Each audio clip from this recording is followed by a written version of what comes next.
لله رب العالمين والصلاة والسلام على أشرف الأنبياء والمرسلين خاتم النبيين مولانا أبي القاسم محمد اللهم صل على محمد وعلى أشرفه الذين الطاهرين المعصومين المطهرين ولعنة الله على أعدائهم أجمعين. أما بعد فقد قال الله تبارك وتعالى في كتابه الحكيم بسم الله الرحمن الرحيم قل لا أسألكم عليه أجرا إلا المودة في القربى. اللهم صل على محمد. انصار اور پرویز کی جانب سے اس مجلس کا اہتمام کیا گیا ہے. بانی مجلس پرویز نے مجھ سے خواہش کی تھی کہ ایک بار میں نے یہیں پر ولایت کا خلاصہ پیش کیا تھا، تو انہوں نے خواہش کی کہ آج کی مجلس میں ایک بار پھر آپ ولایت کی تشریح بیان کرتے ہیں. جانتا ہوں میں بہت سے لوگ ایسے ہیں بیٹھے ہوئے جو سن چکے ہیں، تو جو جانتے ہیں ان کا علم تازہ ہوگا، اور جو نہیں جانتے ہیں ان کے علم میں اضافہ ہوگا. اس سلوات سے اتباع سے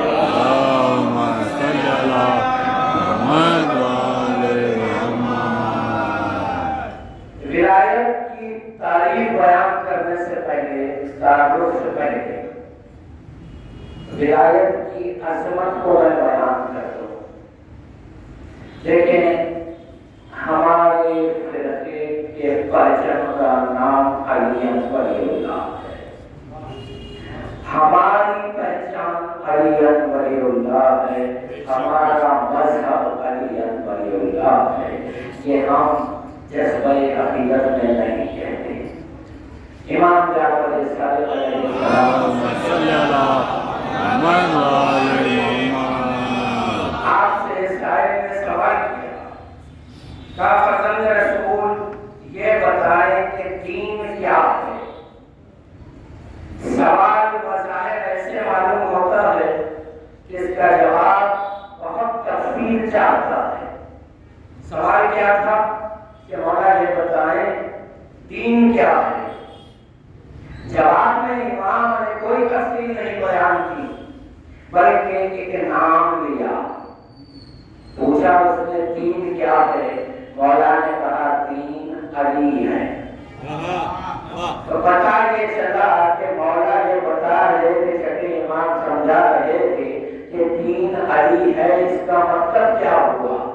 مطلب یہ ہے کہ پوری امت لا الہ الا اللہ پر راضی، محمد رسول اللہ پر راضی، قرآن کو اللہ کا کلام ماننے پر راضی، شریعت محمدی پر عمل کرنے راضی. کہیں کوئی فرق نہیں ملے گا. اب سوال یہ تھا رسول اللہ یہ کہہ چکے تھے کہ میری امت میں 73 فرقے اور تھے، سب کے سب جہنمی سوائے ایک فرقے کے.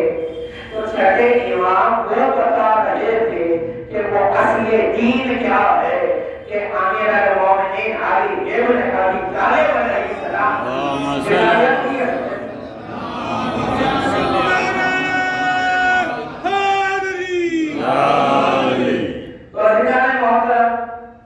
ہماری پہچان یہی ہے. اور ظاہر سی بات ہے کہ نوجوانوں کے لیے یہ جاننا ضروری ہے کہ جب کہا جاتا ہے کوئی پوچھے مسلمان سے کہ یہ بتاؤ بھائی لا الہ الا اللہ کے معنی کیا ہے، تو وہ یہی سمجھائے گا کہ اللہ کے سوا کوئی معبود نہیں، وہ وحدہ لا شریک ہے، سب کا خالق ہے، ایک ہے، اس کا کوئی ہمسر نہیں.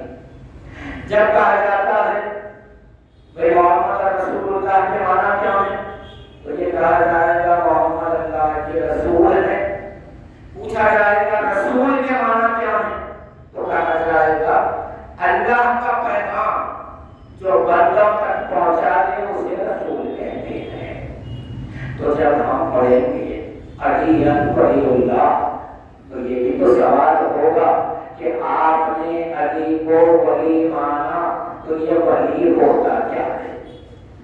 اس پر گفتگو ہوگی انشاءاللہ. اگر آپ کی سماعت کے ساتھ دے گی تو ہم منزل مقصود تک پہنچیں گے. معرفت کی سلوات پڑھ کے سہارا دینا.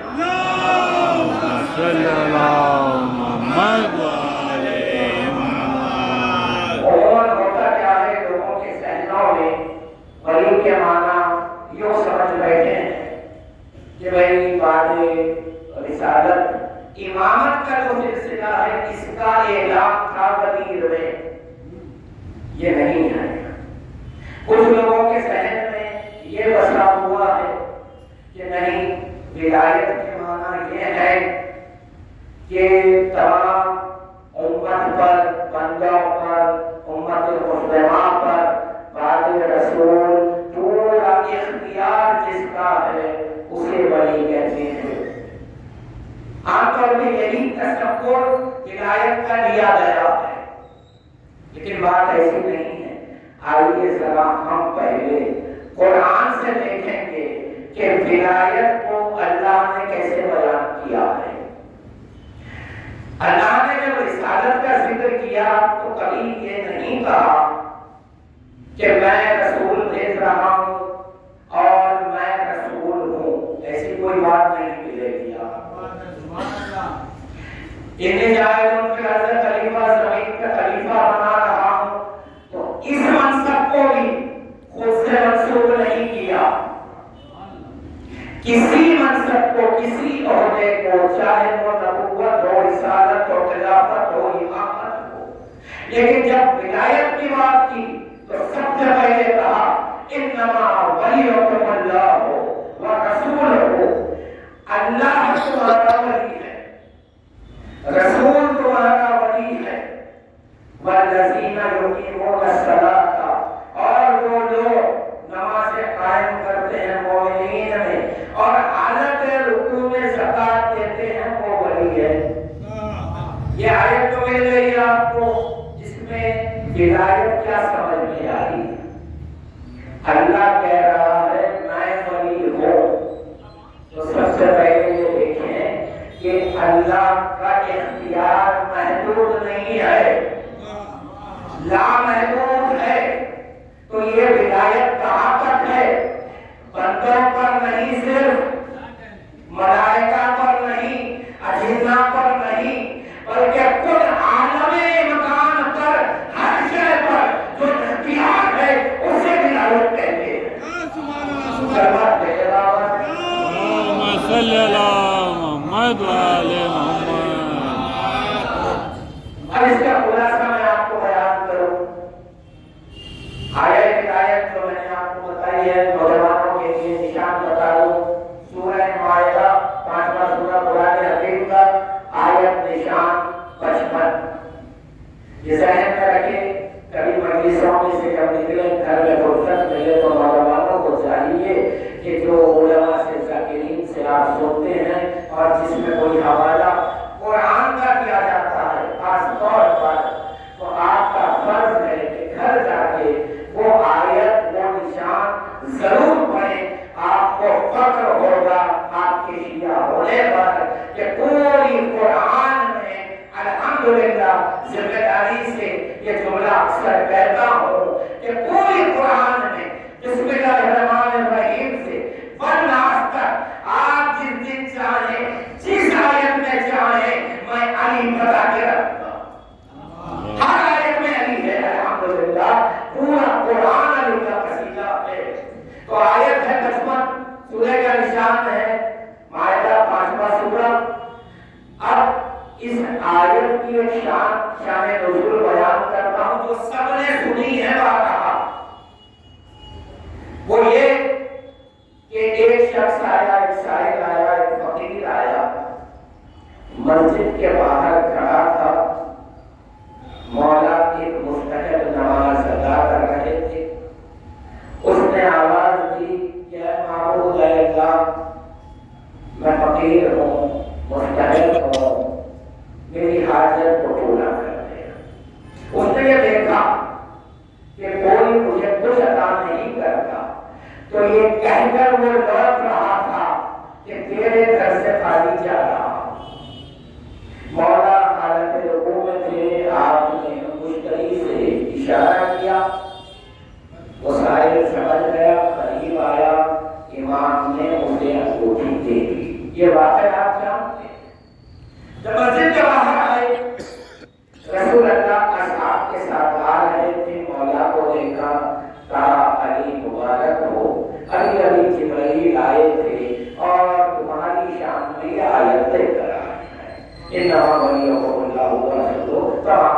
یہ واقعہ آپ نے سنا.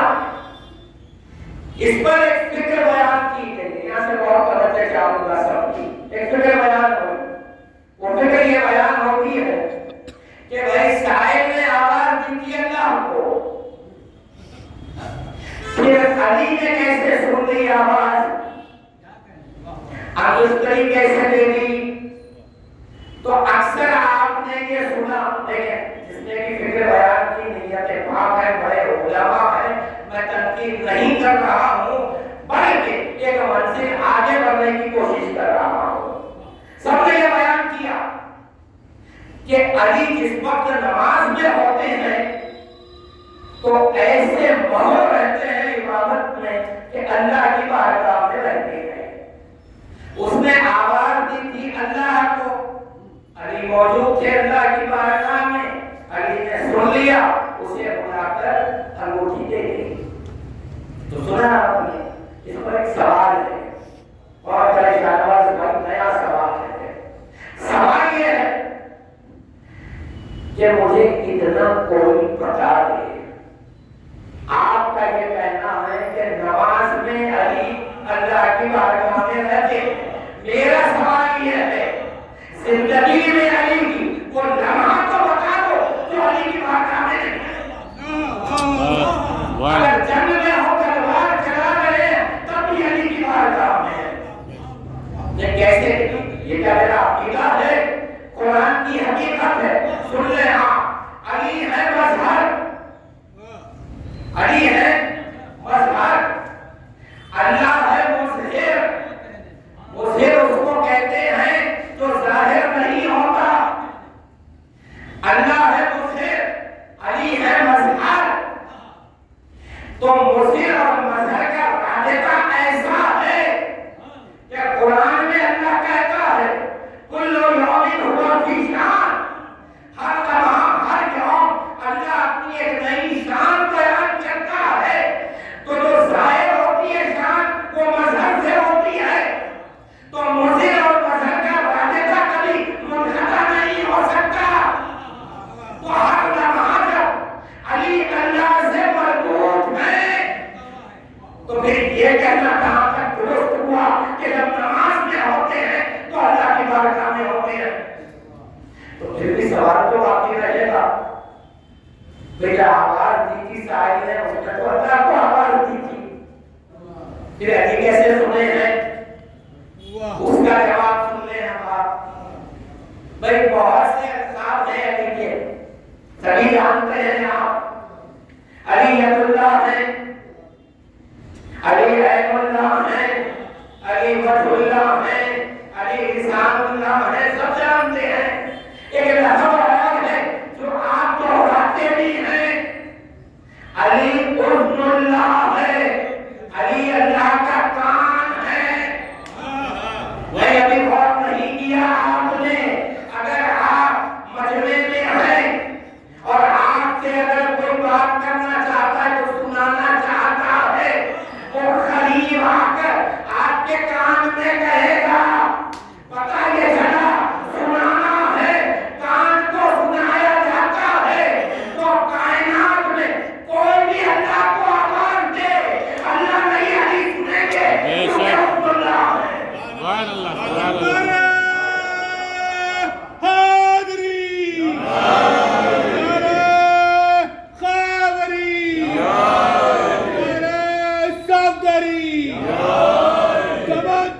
گلی گلی, شہر شہر, گلی گلی, آگے بلند سلوات.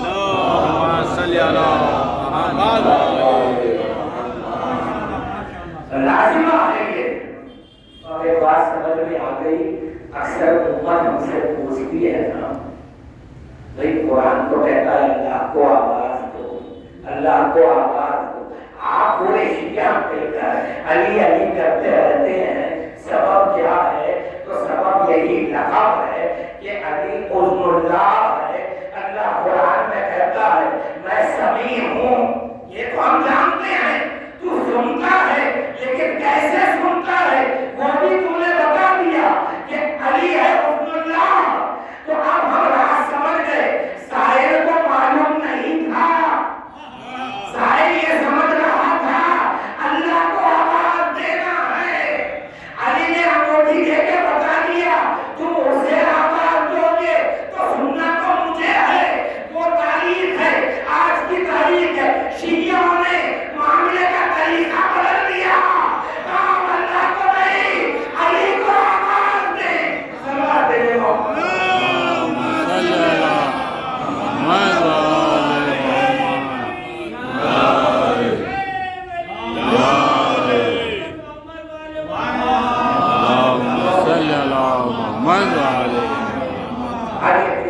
کے معنی بتا دوں اور ایک سوال کا جواب بھی ہم دے دیں رد کر دیں، نوجوانوں کے کام آئے گا کہ اکثر باہر فرقے مسلمانوں کے چاہے وہ سنی ہو اہل حدیث ہو تبلیغی ہو، یہ سب اور اکثر یہ بات بتاتا ہوں کہ 73 فرقے ناموں کے اعتبار سے ہیں، نہیں، نظریے کے اعتبار سے صرف 2 ہیں۔ ایک وہ ہے جو بعد رسول بلا فصل علی کو مانتا ہے، 72 فرقے اس اصول میں ایک ہیں پورے۔ تو پتہ یہ چلا کہ پوری امت تقسیم صرف 2 نظریوں میں ہو سکتی ہے، بعد رسول علی کو ماننے والے ہم ہوئے، بعد رسول کسی اور کو ماننے والی پوری امت ایک طرف ہے آپ کی، یہ حقیقت ہے ہماری۔ اب دیکھیں کہ یہ ولایت ہے کہ آپ کو وہ یہ کہتے ہیں کہ حدیث غدیر کو ہم بھی مانتے ہیں اور کسی نے انکار نہیں کیا ہے۔ علامہ امینی نے ایک کتاب لکھی جس کا نام ہے الغدیر، اس میں 110 راویوں سے روایت کی آپ نے غدیر کی، پورے واقعے کی، اور 110 راویوں میں ایک بھی راوی شیعہ نہیں ہے۔ پورے اہل سنت کی کتابوں سے انہوں نے روایتیں جمع کی، کل ملا کے ویسے 135 حوالے ہیں حدیث غدیر کے غیروں کے پاس۔ جب ان لوگوں نے یہ دیکھا کہ حدیث کو ہم رد نہیں کر سکتے، کیونکہ رسول نے کہا یوم غدیر من کنت مولا فہذا مولا، اب انکار کیسے کریں؟ تو ایک بحث چھیڑ دی ان لوگوں نے، کہا حدیث ہے ہم بھی مانتے ہیں، مگر بس اتنا ہے کہ مولا کے معنی دوست کے ہیں۔ یہ گفتگو ہے سر، ہم لوگوں نے یہ کہا کہ مولا کے معنی حاکم کے ہیں، انہوں نے کیا کہا؟ دوست کے ہیں، کہ غدیر کے دن اللہ نے اعلان کروایا تو رسول نے جو ہے یہ کہا کہ علی کو تم لوگ دوست رکھنا۔ یہ بات سمجھ میں نہیں آتی، اتنا بڑا اہتمام کہ 1,20,000 حاجی ساتھ میں ہے، اللہ کہہ رہا ہے مدینہ بھی نہیں پہنچنا، راستے میں رک جاؤ محمد اعلان کر دو، کہ دوستی کا اعلان اتنے بڑے انتظام کے ساتھ کروائے گا اللہ، پہلے تو یہ بات سمجھ میں نہیں آتی۔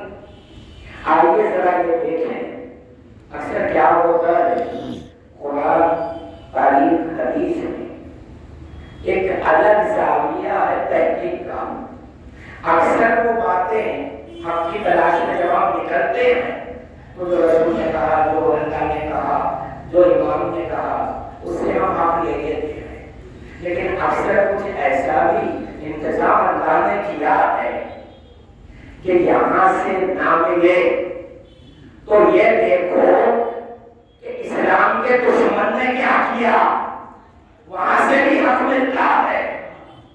غور نہیں کیا آپ نے؟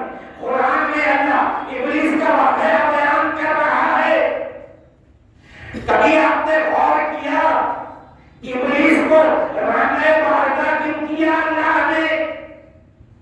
ابلیس نے کبھی شراب پی تھی، کبھی کوئی گناہ کیا تھا؟ کوئی گناہ اس کی ذمہ داری پر نہیں ہے، ایک ہی گناہ تھا اس کا کہ اللہ کی بنائی ہوئی حجت کا انکار کر رہا تھا۔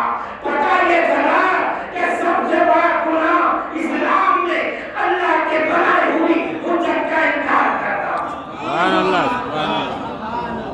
آپ نے غور کیا اس زاویے سے بھی ہم سمجھ میں آتا ہے۔ اور ایسے ہی ایک واقعہ جو کئی بار آپ نے سنا، اعلان ولایت امیر المومنین کے بعد، اب روایتوں میں فرق بس اتنا ہے، ہماری کتابوں میں یہ ہے کہ میدان غدیر میں یہ واقعہ ہوا، ان کی کتابوں میں یہ ہے مدینہ آنے پر ہوا۔ ہم دونوں روایتوں کو مان لیں، واقعے میں کیا ہے کہ حارث بن نعمان فہری آیا، اونٹ پر سوار تھا، آ کر رسول اللہ کے سامنے اس نے ایک سوال کیا، کہا کہ یا رسول اللہ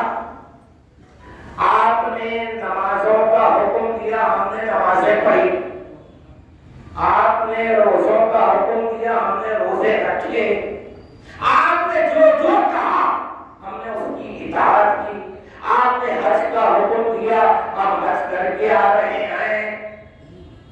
اس کے بعد اس نے کہا کہ آپ نے اپنے چچا زاد بھائی علی کو جو ہم پہ مسلط کیا ہے، کیا یہ بھی اللہ کا حکم ہے؟ اور اگر یہ اللہ کا حکم ہے تو ابھی آسمان سے ایک پتھر گرے اور میں فوت ہو جاؤں۔ واقعہ آپ نے سنا، پتھر گرا اور وہ مر گیا۔ یہ سنی کتابوں میں بھی ہے، شیعہ کتابوں میں۔ آپ نے بات نہیں کیا، مرتے مرتے مولا کے معنی بتا کے گیا۔ اس نے کہا کیا جملہ کیا ہے کہ آپ نے اپنے چچا زاد بھائی علی کو جو ہم پہ مسلط کیا، اگر مولا کے معنی دوست کے ہوتے تو دوستی مسلط نہیں ہوتی۔ مولا کے معنی اسے معلوم تھے، حاکم کے ہیں، حاکم مسلط ہوتا ہے۔ سلوات پڑھیں اللهم صل على محمد وعلى تو بڑھتے بڑھتے اس نے مولا کے معنی بتا دیے ہیں۔ اور نوجوانوں کے لیے کتاب کا ریفرنس اہل سنت کی کتاب تفسیر عیسیٰ بن سالبی میں موجود ہے۔ دوسری تفسیر جو ہے منشور، ایک کلمہ غور کریں۔ محمد وعلى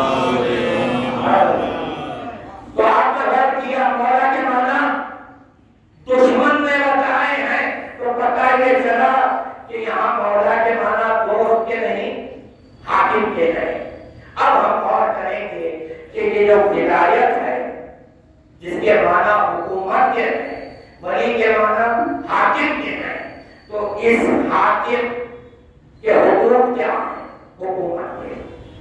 مولانا نے اس کی تشریح کی ہے، وہ بیان کر دوں، انشاءاللہ مکمل تعریف ولایت کی آپ تک پہنچ جائے گی۔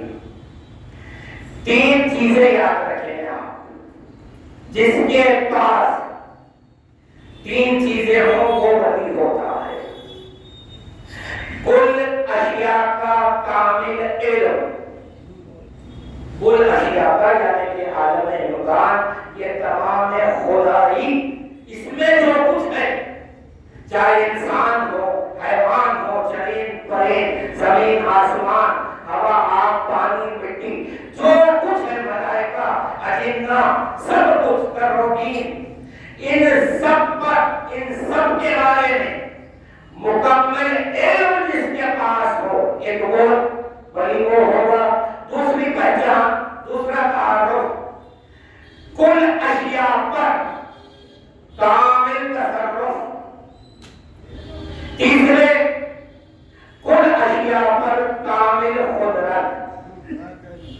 تو علم، تصرف، قدرت جس کے پاس ہو کامل تمام خدائی پر، اسے ولی کہتے ہیں۔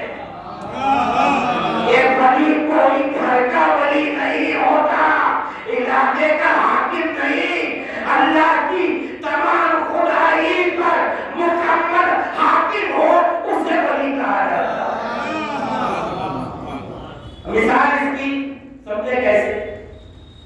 بھئی جیسے پانی ایک شے ہے، تو جو ولی ہوگا اسے یہ معلوم ہونا لازم ہے کہ عالم امکان میں، پوری خدائی میں کتنی مقدار پانی ہے، کون سے بادل میں کتنا پانی ہے، کون سی زمین پر کتنا پانی برسانا ہے، یہ کامل اس کے پاس علم ہو۔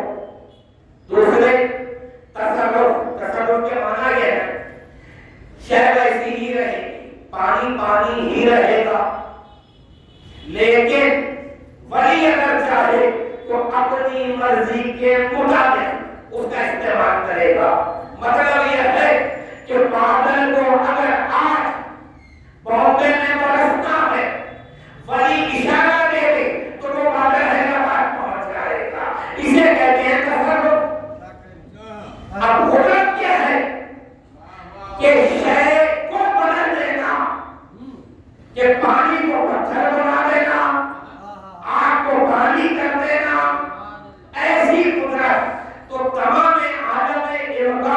کا علم جس کے پاس ہو، تصرف ہو اور قدرت ہو، یہ مل کر ولایت بنتی ہے۔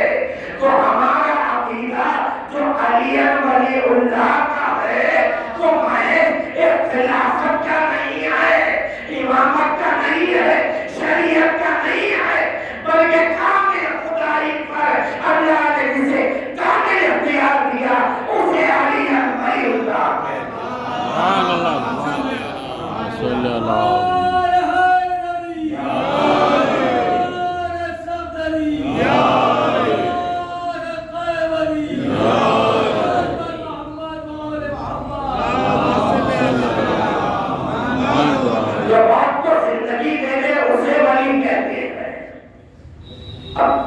بات ہے کہ اس کی دلیل بھی چاہیے، ایسے کوئی ہوتا ہے آپ نے عقیدہ کو بیان کر دیا اور جو عقائد ہم بیان کرتے ہیں اگر قرآن سے ثابت نہ ہو تو ہم خود کہیں گے کہ بھئی یہ عقیدہ ناقص ہے۔ کچھ اشیاء پر کامل جو حاکم ہو اسے ولی کہتے ہیں نا۔ سورہ یاسین بہت زیادہ پڑھا جاتا ہے مسلمانوں میں، امت میں سب سے زیادہ جو سورہ پڑھا جاتا ہے وہ ہے سورہ یاسین۔ یاسین میں ایک آیت چیخ چیخ کے کہہ رہی ہے کہ کوئی ایسا ہے جو کل اشیاء پر حکیم ہے، کل شیء احصیناہ فی امام مبین۔ اللہ خود یہ کہہ رہا ہے ہر شے کا احاطہ کیے ہوئے امام مبین ہے۔ رسول اللہ سے پوچھا گیا یا رسول اللہ یہ امام مبین کون ہے کہ جس کا کنٹرول پوری خدائی پر ہے؟ کہا کہ دیکھتے نہیں ہیں، وہ امام مبین تو میرے ساتھ چلتا رہتا ہے۔ کہا کون ہے؟ کہا علی ابن ابی طالب۔ صلی اللہ محمد والے خدا کے ساتھ دل بولا، کبھی بولی فلک بولا، کبھی میزان میں تولا، آج بلند سلمان۔ یہیں پر اسی آیت سے استفادہ کر کے ولایت کا اختیار سنیں آپ کیا ہے، اور آیت سے سنیں آپ روایات کو ہم بیان کریں تو ضروری ہے کہ قرآن سے اس کی سند مل جائے۔ اب جب ہم یہ کہتے ہیں کہ علی اللہ کی قدرت کا نام ہے، عام طور پر یہ عقیدہ تو سبھی کے پاس ہے، مومنین کے پاس ہے۔ علی کیا ہے؟ اللہ کی قدرت، یعنی ذات علی، وجود علی کو ہم کیا مانتے ہیں؟ اللہ کی قدرت مانتے ہیں۔ اب کوئی اگر آپ سے یہ کہے کہ بھائی قرآن میں تو ایسا نہیں ہے، بلکہ قرآن میں سینکڑوں جگہ آیت آئی ہے ان اللہ علی کل شیء قدیر، ہر شے پر اللہ قادر ہے۔ اور آپ شیعوں کو دیکھو کہتے ہیں علی قادر ہے۔ بہت توجہ، نتیجہ دے رہا ہوں قرآن سے ہم یہ کہتے ہیں ہر شے پر علی قادر ہے، قرآن کہہ رہا ہے ہر شے پر اللہ قادر ہے۔ ہم نے کہا دور مت جاؤ، کوئی علمی مباحثہ نہیں، قرآن ہی کو سامنے رکھ لیں گے، دو آیتوں کو ہم ملا دیں گے، نتیجہ جو ہوگا وہ آپ بولیں۔ آیت کئی جگہ کہہ رہی ہے ان اللہ علی کل شیء قدیر، کل شیء قدیر، کل شیء قدیر۔ اللہ نے یہ رکھایا، بار بار سمجھایا کہ اسے یاد رکھ لینا، کل اشیاء پر میری قدرت، کل اشیاء پر میری قدرت، کل اشیاء پر جب یاد ہو جائے اللہ کہے اب بولوں گا کل شیء احصیناہ فی امام مبین۔ آج بلند سلمان۔ اللہم صلی اللہ محمد والے محمد۔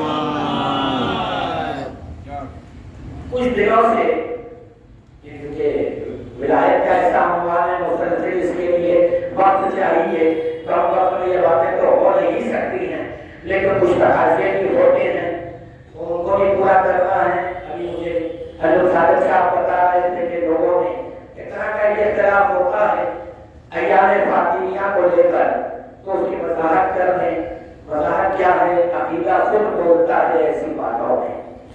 دیکھیے ہم سے اگر رسالت میں اہل بیت کی مودت مانگی گئی ہے، جو مودت کو سمجھ لیتا ہے وہ شریعت کو سمجھ سکتا ہے۔ ہمارا مذہب کچھ اور نہیں بلکہ محبت اہل بیت ہی مذہب ہے ہمارا۔ اب تاریخوں میں ہے ایک اختلاف ہے کہ کچھ حوالے ملتے ہیں کہ 13-14 کی شہادت کے ملتے ہیں شہزادی کی، اور ایک حوالہ 3 شعبان 3 جمادی الثانی کا ملتا ہے۔ تاریخ میں ہے اختلاف ہے، لیکن اگر کوئی 13 سے 3 تاریخ تک غم منا رہا ہے، یہ ہے کہ اگر ہم ہیں وہاں کو احترام کر رہے ہیں، اس کا اس میں کوئی اختلاف کی بات نہیں ہے، اس پر کوئی اختلاف ہونا بھی نہیں چاہیے۔ بس اتنا ہے کہ تاریخیں ہیں، کوئی غم منا رہا ہے تو ہمیں چاہیے احترام کر رہے ہیں۔ ایک زمانے میں کسی نوجوان نے تعلیم دین سے میری موجودگی میں سوال کیا تھا، کہا کہ دیکھیں جب کبھی اذان ہوتی ہے ہم گھر میں ہیں تو ہم پر حکم ہے کہ اذان کے وقت اپنے کام روک دو، بات چیت نہ کرو، یہ احترام ہے اذان کا۔ کہا کہ لیکن ہمارے پاس جو اذان آتی ہے اس میں ولایت کی گواہی نہیں ہوتی، تو کیا اس اذان کا بھی احترام کریں ہم؟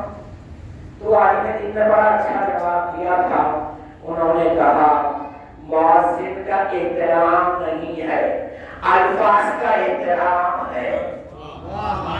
تو ہمیں چاہیے کہ جو عمل ہو رہا ہے اس کا احترام کرنے، نہ کہ یہ دیکھیں یہ صحیح ہے یا غلط ہے، اس پر اختلاف میں ہمیں نہیں جانا چاہیے۔ ایک سلوات پڑھتے ہیں محمد صلی اللہ علیہ محمد۔ ولایت پر جو ہم شیعہ کی حیدر کردار جان فدا کرتے ہیں، اس کا سبب ہے کیا؟ کبھی غور کیا آپ نے؟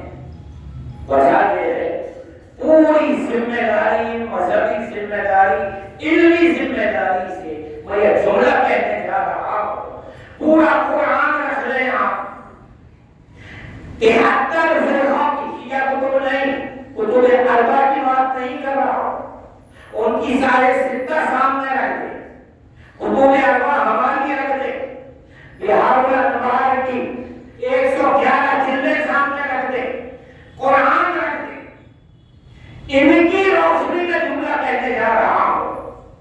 کیوں ولایت پہ اتنا زور دیا گیا ہے؟ کیوں آلے نبی نے اتنا زور دیا؟ اس کا سبب یہ ہے کہ اللہ نے نجات توحید پر نہیں رکھی، نہ محمد رسول اللہ کہنے میں نجات رکھی ہے۔ اللہ اور رسول نے امت کی نجات صرف اقرار ولایت امیر المومنین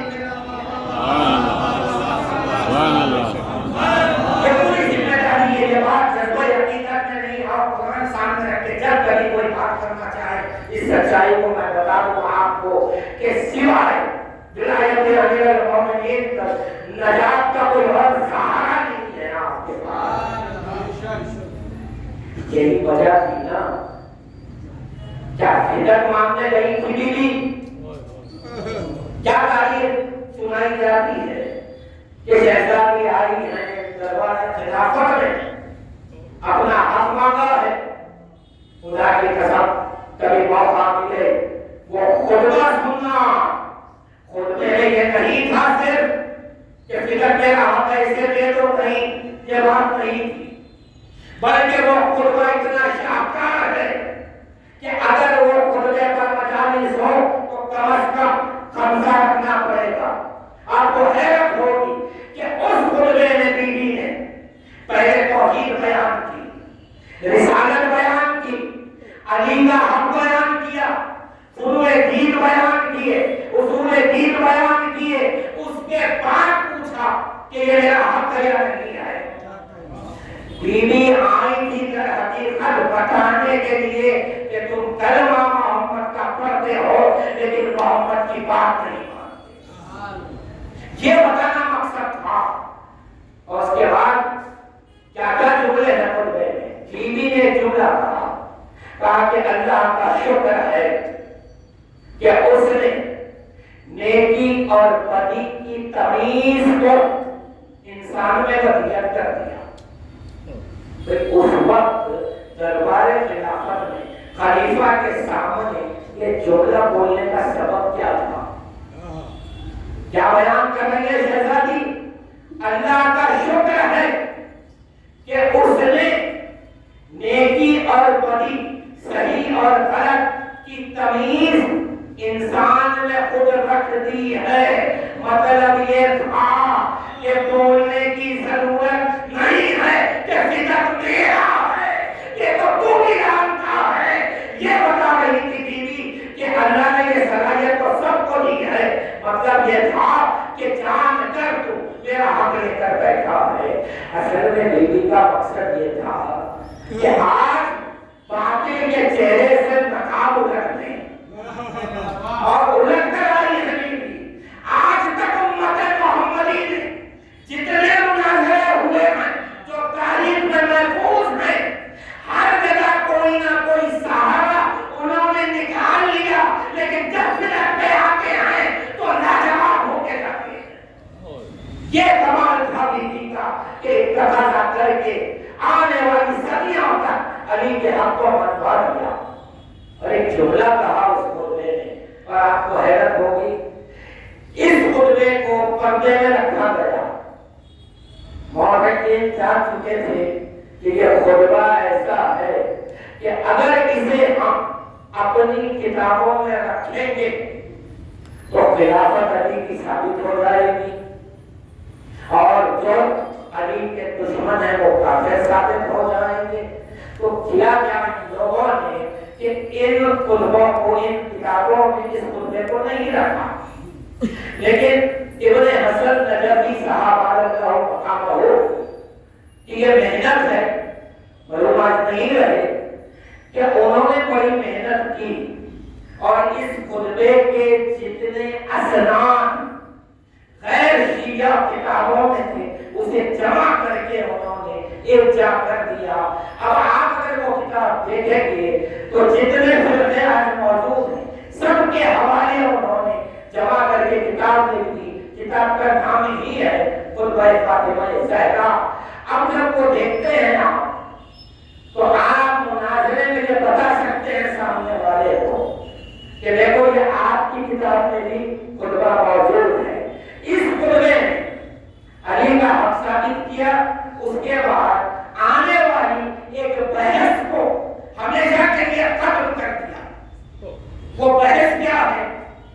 بھئی رسول اللہ کی 4 بیٹیاں تھیں. بحث کیا کرتے ہیں؟ رسول اللہ کی 4 بیٹیاں تھیں. ہم یہ مانتے ہیں شیعہ نے حیدر کرار کی ایک ہی بیٹی ہے. اب کئی عیسائیوں سے حوالے دیے جاتے ہیں، دلائل دیے جاتے ہیں. بیوی نے اس خطبے میں ایک جملہ کہا ہے جو ہمیشہ کے لیے جواب بن گیا.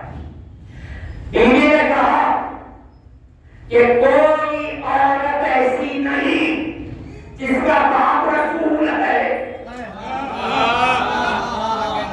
یہ کہہ کے شہزادی نے بتا دیا سوائے تیرے کوئی بیٹی نہیں ہے.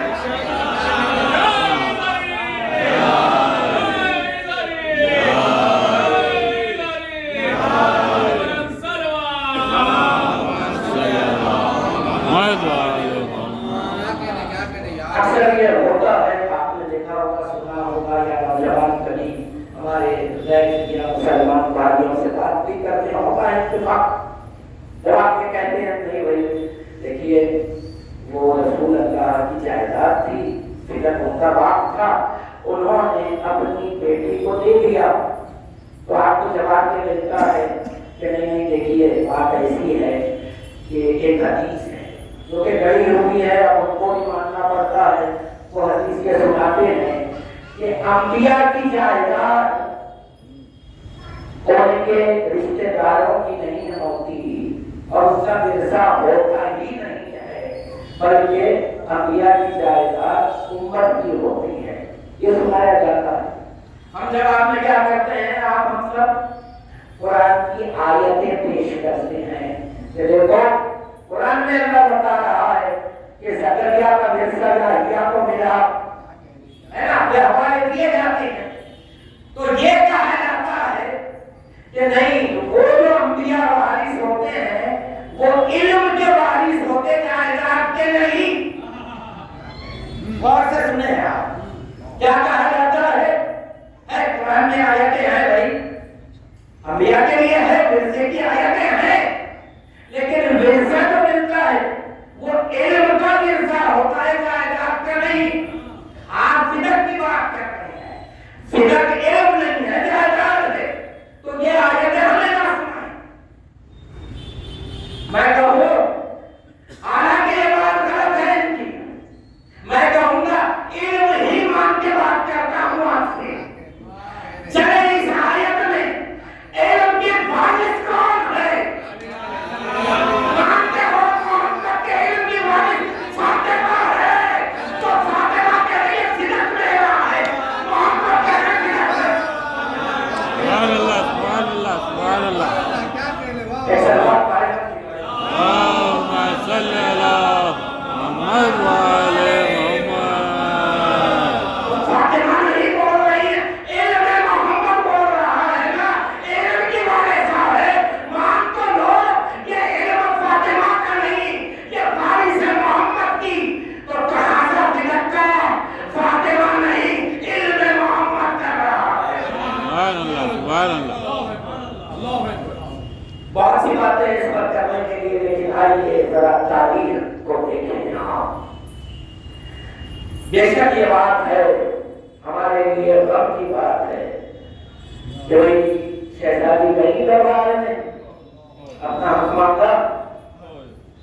میں کبھی سوچتا ہوں کہ مومن اس بات پر نہیں ہوگا کہ حق نہیں دیا گیا۔ نبیہ کی بات کر رہا ہوں، حضور آپ کے دل کی بات کر رہا ہوں۔ کوئی مومن اس بات پر نہیں روتا کہ فدق نہیں دیا گیا، نہیں، کیونکہ وہ جانتا ہے کہ فدق کیا ہے۔ یہ کائنات املاک نے شہزادی کی، وہ اس بات پہ نہیں روتا، اس بات پہ روتا ہے معلوم ہے کہ 2 گھنٹے دربار میں بیوی کھڑی رہی، کسی نے یہ نہیں کہا کہ شہزادی آپ بیٹھ جائے۔ حضرت وہ کیا منظر ہوا تھا، وہ مدینے کا کیا منظر ہوگا، کیا ماحول ہوگا۔ بعد رسالت معافرہ سوچے آپ کہ رسول کی بیٹی دربار میں آئی، حق ہے نہیں ہے کہ باتیں ہم بعد میں کریں۔ تمہارا تو دیکھا فریضہ یہ تھا، یہ کہہ دیتے ہیں بنت مصطفیٰ آپ بیٹھ تو جائیں۔ کسی علی نبی نے سچ کہا تھا، سب مسائل ایک طرف۔ یہ بات قیامت ہے کہ دربار میں رسول کی بیٹی کھڑی ہے۔ کیوں کہا؟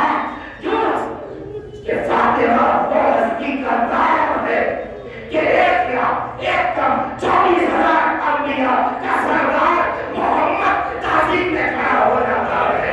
وہ فاطمہ دربار خلافت میں کھڑی ہے۔ کبھی سوچا آپ نے مدینے کی گلیوں میں فاطمہ حسنین کا ہاتھ مارے، ہر گھر میں گئی ہے، دستک دی اور کہا کہ دیکھو کیا تمہیں نہیں معلوم خلافت علی کا حق ہے؟ سب نے کہا کہ ہاں ہے۔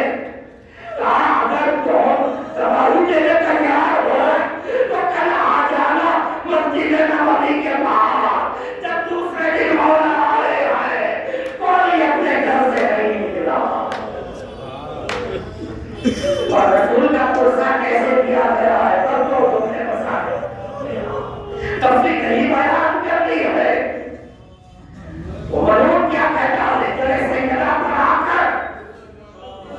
کہ جن کو آپ لوگوں نے پناہ دی ہے انہیں باہر کر دے ورنہ ہم اس گھر کو آگ لگا دیں گے۔ سیدہ نے آواز دی، کیا تو نہیں جانتا یہ محمد کی بیٹی کا گھر ہے؟